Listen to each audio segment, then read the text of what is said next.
ಎಲ್ರಿಗೂ ನಮಸ್ಕಾರ. ಇವತ್ತು ಈ ವಿಡಿಯೋದಲ್ಲಿ ನಾನು ನಿಮಗೆ ಸಿಕ್ಸ್ ಪ್ಯಾಕ್ ಅಂದರೆ ಎಲ್ರಿಗೂ ಸಿಕ್ಸ್ ಪ್ಯಾಕ್ ಹೇಗೆ ಮಾಡೋದಂತ ಭಾಳ ಕುತೂಹಲ ಇರುತ್ತೆ. ಪ್ರತಿಯೊಂದು ಹುಡುಗರಿಗೂ ಸಿಕ್ಸ್ ಪ್ಯಾಕ್ ಬೇಕೇ ಬೇಕಲ್ಲ. ಅದಕ್ಕೆ ಇವತ್ತು ನಾನು ಸಿಕ್ಸ್ ಪ್ಯಾಕ್ನ ಹೇಗೆ ಮಾಡೋದಂತ ಈಸಿ ವೇಯಲ್ಲಿ ಬಿಗಿನರ್ಸಿಂದ ಹಿಡಿದು ಅವಾಗಲೇ ಇಂಟರ್ಮೀಡಿಯೇಟ್ ಇದ್ದೀರಲ್ಲ ಅವರಿಗೂ ಸಹ ಹೇಳ್ತೀನಿ. ಬನ್ನಿ. ನಿಮಗೆ ಸಿಕ್ಸ್ ಪ್ಯಾಕ್ ಬೇಕಂದರೆ ಮತ್ತೊಂದು ಮೇನಾಗಿ ನೀವು ಗಮನ ಇಡಬೇಕಾಗಿರೋ ವಿಚಾರ ಏನಂದರೆ ನಿಮ್ಮ ಡಯಟ್ ಹಾಗೂ ನಿಮ್ಮ ಬಾಡಿಯ ಫ್ಯಾಟ್ ಲೆವೆಲ್. ನಿಮಗೆ ನೀವು ಡೈಲಿ ಅಪ್ ಡೌನ್ ಮಾಡ್ತಿದ್ದೀರಾ, ಪ್ಯಾಕ್ಸ್ ಮಾಡ್ತಿದ್ದೀರಾ ಅಂದರೆ ನಿಮ್ಮ ಬಾಡಿಯ ಫ್ಯಾಟ್ ಲೆವೆಲ್ ಕಡಿಮೆ ಇರಲಿಲ್ಲ ಅಂದರೆ ಅಪ್ ಡೌನ್ ಅಷ್ಟು ಕಾಣಲ್ಲ. ಒಳಗಿರ್ತವೆ ಮಸಲ್ ಮಾತ್ರ ಪ್ರತಿಯೊಬ್ಬರಿಗೂ ಒಳಗಿರುತ್ತೆ. ಅದು ವಿಸಿಬಲ್ ಆಗಬೇಕಂದ್ರೆ ಬಾಡಿ ಫ್ಯಾಟ್ ಇಷ್ಟರಿಂದ ಇಷ್ಟಿರ್ಬೇಕಂತ ಇರುತ್ತೆ. ಕಡಿಮೆ ಅಂದ್ರೆ ಕೆಲವೊಬ್ಬರಿಗೆ ಅಪ್ ಡೌನ್ ಕಾಣಬೇಕಂದ್ರೆ ಬಾಡಿ ಪರ್ಸೆಂಟೇಜ್ 15ರಿಂದ 13 ಒಳಗಿದ್ರೂ ಫುಲ್ ಶಾರ್ಪ್ನೆಸ್ ಆಗಿ ಕಾಣುತ್ತೆ. ಕೆಲವೊಬ್ಬರಿಗೆ 16ರಿಂದ 18 ಇತ್ತಂದ್ರೂ ಸಹ ಕಾಣುತ್ತೆ. ಕೆಲವೊಬ್ರು ಜೆನೆಟಿಕ್ಸ್ ಪ್ರಕಾರ ಅದು ವಿಸಿಬಲ್ ಆಗಲ್ಲ. ಆದಷ್ಟು ಫ್ಯಾಟ್ ಲೆವೆಲ್ ಕಡಿಮೆ ಇದ್ದವ್ರಿಗೆ ಮಾತ್ರ ಇದು ಭಾಳ ಜಲ್ದಿ ವಿಸಿಬಲ್ ಆಗುತ್ತೆ. ಕೆಲವೊಬ್ರು ಜೆನೆಟಿಕ್ ಚೆನ್ನಾಗಿರುತ್ತೆ, ಆದ್ದರಿಂದ ಅಬ್ಡಮನ್ ಅಂದರೆ ಸಿಕ್ಸ್ ಪ್ಯಾಕ್ಸ್ ಕಾಣ್ತಿರ್ತವೆ. ಕೆಲವೊಬ್ರು ಜೆನೆಟಿಕ್ ಸ್ವಲ್ಪ ಚೇಂಜ್ ಇರ್ತವೆ, ಆದರೆ ಪ್ರತಿಯೊಬ್ಬರಿಗೂ ಆ ಮಜಲ್ ಇರುತ್ತೆ. ಅದಕ್ಕಾಗಿ ಜೆನೆಟಿಕ್ ಸ್ವಲ್ಪ ಚೇಂಜ್ ಇರೋರು ಜಾಸ್ತಿ ಕಷ್ಟಪಡಬೇಕಾಗುತ್ತೆ. ಹಾಗೆ ಜೆನೆಟಿಕ್ ಅವ್ರು ಬಂದವರು ಸ್ವಲ್ಪ ಮಾಡಿದರೆ ಸಾಕು, ಅವರಿಗೆ ಭಾಳ ಹೆಲ್ಪ್ಫುಲ್ ಆಗಿರುತ್ತೆ. ಇದರಲ್ಲಿ ಬಂದು ನಿಮಗೆ ವಿಡಿಯೋದ ಒಂದು ಮಧ್ಯದಲ್ಲಿ ಅಥವಾ ಅಂದರೆ ಇಲ್ಲಾಂದರೆ ಲಾಸ್ಟಲ್ಲಿ ಎಷ್ಟೆಷ್ಟು ರ್ಯಾಪ್ ಮಾಡಬೇಕು ಹಾಗೂ ಎಷ್ಟು ಸೆಟ್ ಮಾಡಬೇಕು ಪ್ರತಿಯೊಂದನ್ನ ಒಂದು ಚಾರ್ಟ್ನ ನಾನು ನಿಮಗೆ ಕೊಡ್ತೀನಿ. ಫುಲ್ ವಿಡಿಯೋ ನೋಡಿ, ಯಾರೂ ಮಿಸ್ ಮಾಡಬೇಡಿ. ಈ ವಿಡಿಯೋದಲ್ಲಿ ನಾನು ಮೇನಾಗಿ ಆ್ಯಪ್ಸ್ನ 3 ಪಾರ್ಟಾಗಿ ಡಿವೈಡ್ ಮಾಡ್ಕೊತೀನಿ. ಅದರಲ್ಲಿ ಅಪ್ಪರ್ ಆ್ಯಪ್ಸ್, ಮಿಡ್ಲ್ ಆ್ಯಪ್ಸ್ ಹಾಗೂ ಲೋಯರ್ ಆ್ಯಪ್ಸ್ ಅಂತ. ಇದರಲ್ಲಿ ಬಂದ್ಬಿಟ್ಟು ಅಂದರೆ ನಿಮಗೆ ತಿಳ್ಕೊಳಕ್ಕೆ ಈಸಿ ವೇ ಆಗುತ್ತೆ. ಮತ್ತು ಇದರಲ್ಲಿ ಎರಡೆರಡು ಎಕ್ಸಸೈಸ್ನ ಮಾತ್ರ ಹೇಳ್ತೀನಿ. ಬಿಗ್ನರ್ಸ್ ಮತ್ತು ಒಂದು ಅವಾಗಲೇ ಎಕ್ಸಸೈಸ್ ಮಾಡ್ತಿದ್ರಲ್ಲ ಅವರಿಗಾಗಿ ಫುಲ್ ವಿಡಿಯೋ ನೋಡಿ, ಅರ್ಥ ಆಗುತ್ತೆ.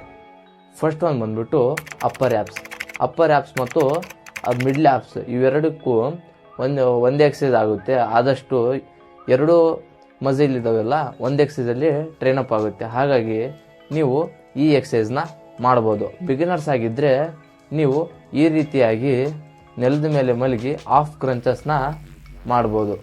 ಅಂದರೆ ನಿಮ್ಮ ಎರಡೂ ಕೈಗಳನ್ನ ಹಿಂದೆ ತಲೆ ಹಿಂದಾದರೂ ಇಡ್ಬೋದು, ಅಥವಾ ನೀವು ತಲೆ ಹಿಂದೆ ಕೈನ ಇಳಿಲ್ದಂಗೆ ನಿಮ್ಮ ಕೈಗಳನ್ನ ನೀವು ಎದೆ ಹತ್ರ ಈ ರೀತಿಯಾಗಿ ಇಟ್ಕೊಂಡು ನೀವು ಆಫ್ ಕ್ರಂಚಸ್ನು ಸಹ ಮಾಡ್ಬೋದು. ಈ ರೀತಿಯಾಗಿ ಟ್ರೈ ಮಾಡ್ಬೋದು.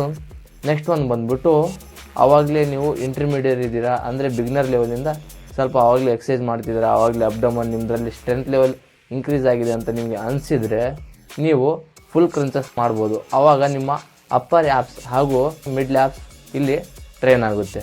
ನೀವು ಈ ಕ್ರಂಚಸ್ನ ಮನೆಯಲ್ಲೂ ಮಾಡ್ಬೋದು ಹಾಗೂ ನೀವು ಜಿಮ್ನಲ್ಲೂ ಸಹ ಮಾಡ್ಬೋದು. ನಿಮ್ಮ ಪಾರ್ಟ್ನರ್ಸ್ ಇರ್ತಾರಲ್ಲ ಅವ್ರ ಹೆಲ್ಪ್ ಆದರೂ ತಗೋಬೋದು, ಅಥವಾ ಜಿಮ್ಮಲ್ಲಿ ಈ ರೀತಿಯಾಗಿ ಸಿಟೆಡ್ ಇವಿರುತ್ತಲ್ಲ ಟೇಬಲ್ಸ್, ಆ ಟೇಬಲ್ಗಳಲ್ಲೂ ಸಹ ಮಾಡ್ಬೋದು. ಇದರಲ್ಲಿ ಎಷ್ಟೆಷ್ಟು ಕೌಂಟ್ ಮಾಡಬೇಕಂದ್ರೆ ನೀವು ಬಿಗಿನರ್ಸ್ ಇದ್ದರೆ 10ರಿಂದ 12 ಕೌಂಟ್ ಮಾಡಿ. ಆವಾಗಲೇ ನೀವು ಬಿಗಿನರ್ ಲೆವೆಲಿಂದ ಸ್ವಲ್ಪ ಇಂಟರ್ಮೀಡಿಯೇಟ್ ಲೆವೆಲಲ್ಲಿದ್ದರೆ ನೀವು ಒಂದು 15ರಿಂದ 20ವರೆಗೂ ಮಾಡ್ಬೋದು. ಅಂದರೆ 15ರಿಂದ 20ವರೆಗೂ ಕೌಂಟ್ನ ನೀವು ಮಾಡ್ಬೋದು.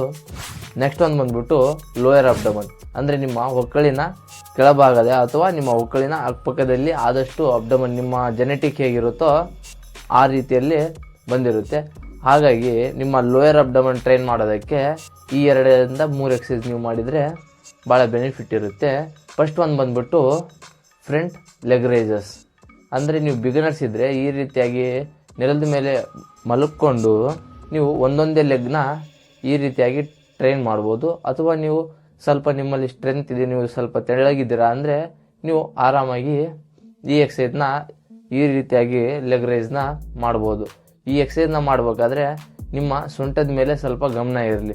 ಆದಷ್ಟು ಲೆಗ್ನ ರೈಸ್ ಮಾಡಿದಾಗ ನಿಮ್ಮ ಹಿಪ್ನ ಸ್ವಲ್ಪ ಮೇಲೆ ಮಾಡಿ. ಇದರಿಂದ ಏನಾಗುತ್ತೆ ಅಂದರೆ ನಿಮ್ಮ ಸೊಂಟದ ಮೇಲೆ ಪೇನ್ ಬರಲ್ಲ ಅಥವಾ ಸ್ಟ್ರೇನ್ ಆಗಲ್ಲ. ರಿವರ್ಸ್ ಕ್ರಂಚಸ್, ನಿಮ್ಮ ಎರಡೂ ಕಾಲುಗಳನ್ನ ಈ ರೀತಿಯಾಗಿ ಸ್ವಲ್ಪ ಹತ್ತಿರಕ್ಕೆ ತಂದು ಸ್ವಲ್ಪ ಬೆಂಡ್ ಮಾಡಿ. ರಿವರ್ಸ್ ಕ್ರಂಚಸ್ ಅಂದರೆ ಫಸ್ಟು ನೀವು ಇಲ್ಲಿಯವರೆಗೂ ಕಾಲುಗಳನ್ನ ತಂದು ಆಮೇಲೆ ಅದನ್ನು ಸ್ವಲ್ಪ ನಿಮ್ಮ ಹಣೆಯ ಹತ್ರ ಟಚ್ ಮಾಡೋದಕ್ಕೆ ಟ್ರೈ ಮಾಡಿ. ಆವಾಗ ನಿಮ್ಮ ಸೊಂಟನ ಮೆಲ್ಲಕ್ಕೆ ಸ್ವಲ್ಪ ಮೇಲೆ ಎತ್ತಿ. ಈ ವಿಡಿಯೋ ನೋಡ್ತಿದ್ದೀರಲ್ಲ ಈ ರೀತಿಯಾಗಿ ಮಾಡಿದರೆ ನೀವು ರಿವರ್ಸ್ ಕ್ರಂಚಸ್ನ ಒಂದು 10ರಿಂದ 12 ಪ್ರಾಕ್ಟೀಸ್ ಮಾಡಿದರೆ ನಿಮಗೆ ಲೋಯರ್ ಅಬ್ಡಮನ್ ಇದೆಲ್ಲ ಎಫೆಕ್ಟಿವ್ ಆಗಿ ಟ್ರೈನ್ ಆಗುತ್ತೆ. ಮೂರನೇದು ಬಂದ್ಬಿಟ್ಟು ಬೈಸಿಕಲ್ ಕ್ರಂಚಸ್. ಬೈಸಿಕಲ್ ಕ್ರಂಚಸ್ ಅಂದರೆ ನೀವು ನಾರ್ಮಲ್ ಆಗಿ ನೀವು ಮಲಗಿ ನಿಮ್ಮ 2 ಕೈಗಳನ್ನ ತಲೆಯಲ್ಲಿ ಇಟ್ಟು ನೀವು ಇದರಲ್ಲಿ ಬೈಸಿಕಲ್ ಕ್ರಂಚಸ್ನ 2 ಕಾಲುಗಳನ್ನ ಈ ರೀತಿಯಾಗಿ ಮೂಮೆಂಟ್ನ ಮಾಡ್ಬೋದು. ಅಬ್ಡಮನಲ್ಲಿ ಬಂದ್ಬಿಟ್ಟು ಅಪ್ಪರ್ ಮತ್ತು ಲೋಯರ್ ಆಫ್ಸ್ನ ನೀವು ಟ್ರೈನ್ ಅಪ್ ಮಾಡಿದ ಮೇಲೆ ಇದೊಂದು ಎಕ್ಸಸೈಸ್ನ ನೀವು ಮಾಡೋದನ್ನ ಮರಿಬೇಡಿ. ಯಾಕಂದರೆ ಇದೇ ಎಕ್ಸಸೈಸ್ ಭಾಳ ಇಂಪಾರ್ಟೆಂಟು. ಯಾವುದಂದರೆ ಪ್ಲ್ಯಾಂಕ್ಸ್ ಎಕ್ಸಸೈಸ್ ಬಂದ್ಬಿಟ್ಟು ನಿಮ್ಮ ಕೋರ್ ಡೆವಲಪ್ಮೆಂಟ್ ಹಾಗೂ ನಿಮ್ಮ ಸೊಂಟದ ಸ್ಟ್ರೆಂತಿಗೆ ಭಾಳ ಹೆಲ್ಪ್ ಆಗುತ್ತೆ. ಹಾಗೂ ಓಲ್ ಓವರ್ 6 ಪ್ಯಾಕ್ ಅಂದರೆ ನಿಮ್ಮ ಅಬ್ಡಮನಲ್ಲಿ ಕೆಲವೊಬ್ಬರು ಜೆನೆಟಿಕ್ ಪ್ರಕಾರ 4 ಪ್ಯಾಕ್ ಇರ್ಬೋದು, ಅಥವಾ ಕೆಲವೊಬ್ಬರು ಜೆನೆಟಿಕ್ ಪ್ರಕಾರ 6ರಿಂದ 8 ಪ್ಯಾಕ್ಸ್ ಆದ ಇರ್ಬೋದು. ಇದು ಅವರವರ ಜೆನೆಟಿಕ್ ಮೇಲೆ ಡಿಪೆಂಡ್ ಆಗುತ್ತೆ. ಹಾಗಾಗಿ ಇದು ನಿಮ್ಮಲ್ಲಿ ಎಷ್ಟು ಪ್ಯಾಕ್ಸ್ ಇರ್ತಾವಲ್ಲ ಅಷ್ಟು ಪ್ಯಾಕ್ಸಿಗೂ ಎಫೆಕ್ಟಿವ್ ಆಗಿರುತ್ತೆ. ಹಾಗೂ ಫಿಟ್ನೆಸ್ನ ಲೆವೆಲ್ನ ಹೆಚ್ಚು ಮಾಡೋದಕ್ಕೆ ಇದು ಹೆಲ್ಪ್ ಮಾಡುತ್ತೆ. ನೀವು ಸ್ಟಾರ್ಟಿಂಗ್ ಬಿಗಿನರ್ಸ್ ಇದ್ದರೆ ಆದಷ್ಟು ಕಡಿಮೆ ಅಂದರೂ 45 ಸೆಕೆಂಡ್ ಇದನ್ನು ಹ್ಯಾಂಡಲ್ ಮಾಡೋದಕ್ಕೆ ಟ್ರೈ ಮಾಡಿ. ಇದನ್ನು ಹೇಗೆ ಮಾಡೋದಂದರೆ, ನೀವು 2 ಕೈಗಳನ್ನ ಈ ರೀತಿಯಾಗಿ ಇಟ್ಕೊಂಡು ನಿಮ್ಮ ಬಾಡಿನ ಇಲ್ಲಿ ಕಾಣ್ತಿದೆಯಲ್ಲ ಹೀಗೆ ಪೂರ್ತಿ ಸ್ಟ್ರೇಟಾಗಿ ಬ್ಯಾಲೆನ್ಸ್ನ ಮಾಡಿ, ನಿಮ್ಮ ಸೊಂಟನ ಭಾಳ ಮೇಲೇನೂ ಮಾಡಬೇಡಿ ಮತ್ತು ಸೊಂಟನ ಭಾಳ ತೆಳಗೂ ಮಾಡಬೇಡಿ. ಈ ರೀತಿಯಾಗಿ ಬ್ಯಾಲೆನ್ಸ್ ಮಾಡಿ ಪ್ಲಾಂಕ್ನ ಮಾಡಿರಿ. ಇದು ಮಾಡೋದ್ರಿಂದ ನಿಮ್ಮ ಕೋರ್ ಮತ್ತು ಅಬ್ಡಮನ್ ಸಹ ಇಂಪ್ರೂವ್ ಆಗುತ್ತೆ. ನೀವು ಬಿಗಿನರ್ಸ್ ಇದ್ದರೆ ಕಡಿಮೆ ಅಂದರೂ ಒಂದು 45 ಸೆಕೆಂಡ್ ಇದನ್ನು ಟ್ರೈ ಮಾಡಿ. ಅಥವಾ ನೀವು ಇಂಟರ್ಮೀಡಿಯೇಟ್ ಅಂದರೆ ಸ್ವಲ್ಪ ಇಂಪ್ರೂವ್ ಆಗಿದ್ದೀರಾ ಅಂದರೆ ನೀವು 45 ಸೆಕೆಂಡಿಂದ 1 ನಿಮಿಷದಿಂದ 1.5 ನಿಮಿಷ ಇದನ್ನು ನೀವು 3 ಸೆಟ್ನಂತೆ ಮಾಡ್ಬೋದು. ನೀವು 3 ಎಕ್ಸಸೈಸಲ್ಲಿ ಬಂದ್ಬಿಟ್ಟು ಏನು ಹೇಳೋದಂದರೆ, ನೀವು ಪ್ರತಿಯೊಂದು ಸೆಟ್ನ ಅಂದರೆ ನೀವು ಅಬ್ಡಮನ್ ಕ್ರಂಚಸ್ ಮಾಡ್ತಿದ್ರ ಅಂದರೆ ಬಿಗಿನರ್ಸ್ ಇದ್ದರೆ 10ರಿಂದ 12 ಕೌಂಟ್ನ ಮಾಡಿ, ಅಥವಾ ನೀವು ಇಂಟರ್ಮೀಡಿಯೇಟ್ ಇದ್ದರೆ 10ರಿಂದ 20ವರೆಗೂ, ಇಲ್ಲ ಅಂದರೆ 15ರಿಂದ 20ವರೆಗೂ ನೀವು ಕೌಂಟ್ನ ಮಾಡ್ಬೋದು. ನೆಕ್ಸ್ಟ್ ಒಂದು ಬಂದ್ಬಿಟ್ಟು ನೀವು ಪ್ಲಾಂಕ್ ಎಕ್ಸಸೈಸ್ ಮಾಡ್ತಿದ್ದೀರಾ ಅಂದರೆ ಬಿಗಿನರ್ಸ್ ಅಂದರೆ ನೀವು 45 ಸೆಕೆಂಡ್ ಮಾಡ್ಬೋದು. ನೀವು ಆವಾಗಲೇ ನಿಮ್ಮ ಸ್ಟ್ರೆಂತ್ ಲೆವೆಲ್ ಇಂಪ್ರೂವ್ ಆಗ್ತಿದೆ ಅಥವಾ ನಿಮ್ಮ ಮಾಡುವ ಒಂದು ಆಸಕ್ತಿ ಜಾಸ್ತಿ ಇದೆ ಅಂದರೆ ನೀವು 1ರಿಂದ 1.5 ನಿಮಿಷ ಮಾಡ್ಬೋದು. ಇದನ್ನು ನೀವು 3 ಸೆಟ್ಟಾಗಿ ಡಿವೈಡ್ ಮಾಡ್ಕೋಬೋದು. ಪ್ರತಿಯೊಂದು ಸೆಟ್ಟಿಗೂ 30 ಸೆಕೆಂಡ್ ರೆಸ್ಟ್ನ ತಗೋಬೋದು. ಮತ್ತು ಒಂದು ಎಕ್ಸಸೈಸ್ ಆದಮೇಲೆ ಮತ್ತೊಂದು ಎಕ್ಸಸೈಸ್ನ ನೀವು ಚೇಂಜ್ ಮಾಡೋದಕ್ಕೆ ಇದರಲ್ಲಿ ಬಂದ್ಬಿಟ್ಟು ನೀವು 1 ನಿಮಿಷದಿಂದ 2 ನಿಮಿಷ ರೆಸ್ಟ್ನ ತಗೋಬೋದು. ಆ ರೆಸ್ಟ್ ಗ್ಯಾಪಲ್ಲಿ ನೀವು ಸ್ವಲ್ಪ ನೀರನ್ನು ಸಹ ಕುಡಿಬೋದು.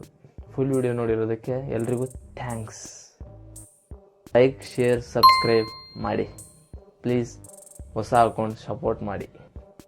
ಬಾಯ್.